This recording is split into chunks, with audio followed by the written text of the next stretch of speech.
Hi, I'm Tom Long, and it is the 15th Sunday after Pentecost for those of you that follow the Lectionary. And for the rest of us, it is Labor Day weekend. And this weekend, we're going to be talking about Mark chapter 7, and we're going to skip around a little bit. We'll do verses 1 through 8, 14 and 15, and then 21 through 23. Now, at the beginning of our reading, the Pharisees and the teachers of the law notice that Jesus' disciples are not doing the ceremonial washing of their hands like most religious observants would do in those days. And so they thought they had a gotcha moment, and they brought this up to Jesus. Now, keep in mind, these guys had traveled all the way from Jerusalem to Gennesaret. So they were on some kind of a mission. And I think Jesus kind of saw through that to the fact that they did not come to him asking this question with a teachable heart. And so he makes a point when he calls them out in his reply. He says, Isaiah was right when he prophesied about you hypocrites. As it is written, these people honor me with their lips, but their hearts are far from me. They worship me in vain. Their teachings are merely human rules. You have let go of the commands of God and are holding on to human traditions. So Jesus is saying that they have things upside down. And to the world, Jesus has things upside down. Because what he's saying is, you have taken your traditions that you have built up over time as part of the Jewish people. You've taken those traditions and you've made them more important than the commands of God. But it's exactly the other way around. The commands of God are more important than the traditions of people. And for us as Christians today, this is very important to understand. The whole concept of countercultural, I was a child of the 60s, and that concept of countercultural did not begin with my generation or the beatnik generation of the 50s. It began in the first century. Jesus was countercultural because he said, yes, I know, the way that we have defined our religious community is we built up all of these teachings and traditions that say this is who we are. But as followers of God, we are not defined by our culture. We're not defined by our traditions, even if they're wonderful religious traditions. I'm a traditionalist. I love religious traditions. But if they get in the way of the commands of God, then they are no longer a good thing. And we have to be able to get outside the box and see them for what they are. And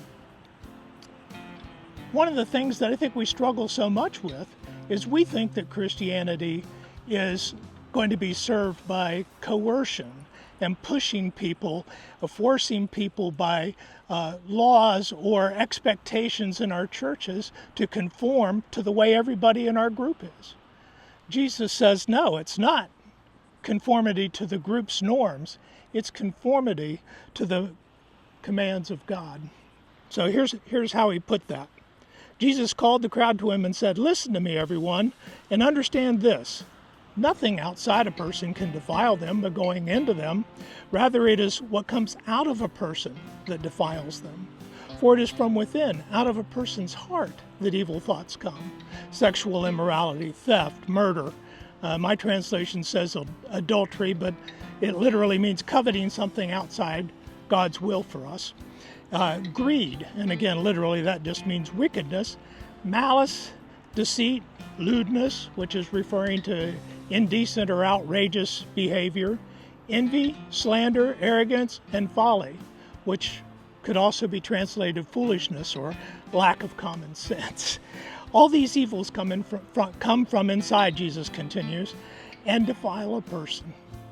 So how do you get dirty? Not by failing to do ceremonial washing. You get dirty when bad things come out of your heart.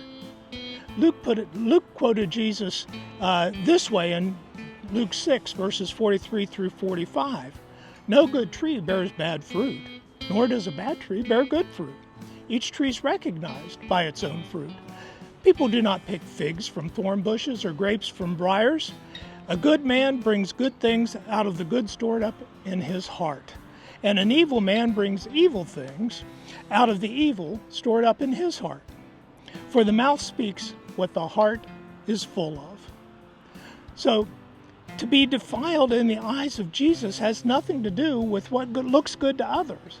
It has nothing to do with conforming to the church's cultural norms and traditions.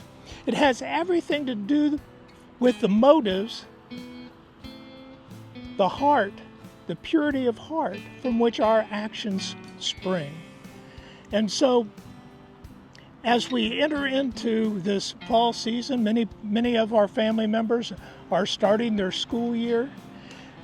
This is an invitation, I believe, to look to God to give us a change in our hearts and make us hunger and thirst after the things of the Lord instead of the ways of the world. What do you think? Are you a conformist? Are you a nonconformist? Well, depending on what you mean by that, it could be a good thing or a bad thing. If you're conforming to what God wants for you, it's a wonderful thing. But if you're letting your peers tell you what's good and what's bad, if you're letting your culture tell you, your politics tell you, you're messed up, man. That's how you get dirty. That's what Jesus is saying. You're not defiled by not washing your hands like the tradition says. You're defiled only by what comes out of your heart. So change my heart, God. Give me a pure heart that hungers and thirsts for you. And I hope that same thing for you as well. Have a great week. Hope you have been enjoying this Labor Day weekend, and God bless you. Thank you.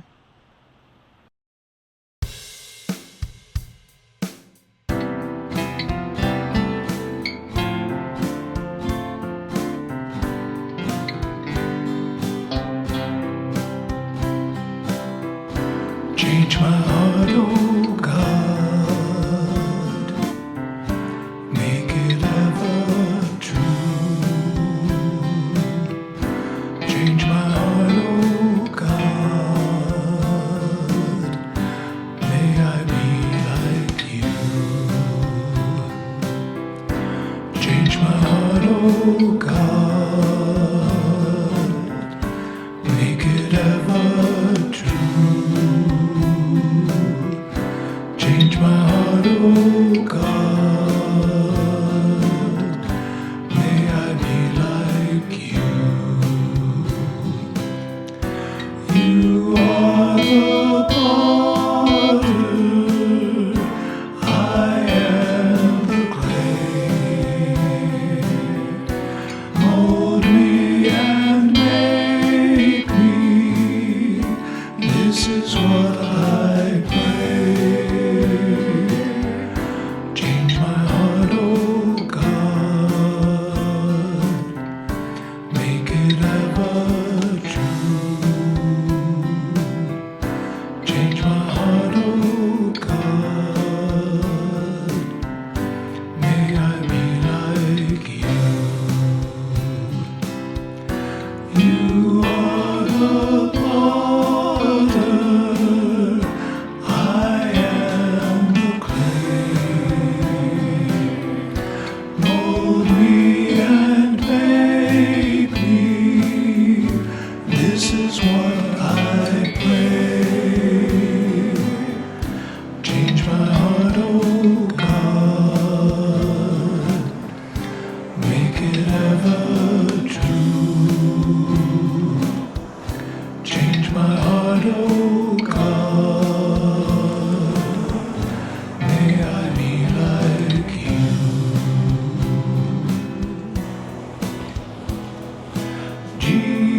Jesus, oh Jesus, come and fill our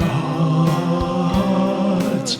Jesus, oh Jesus, come and fill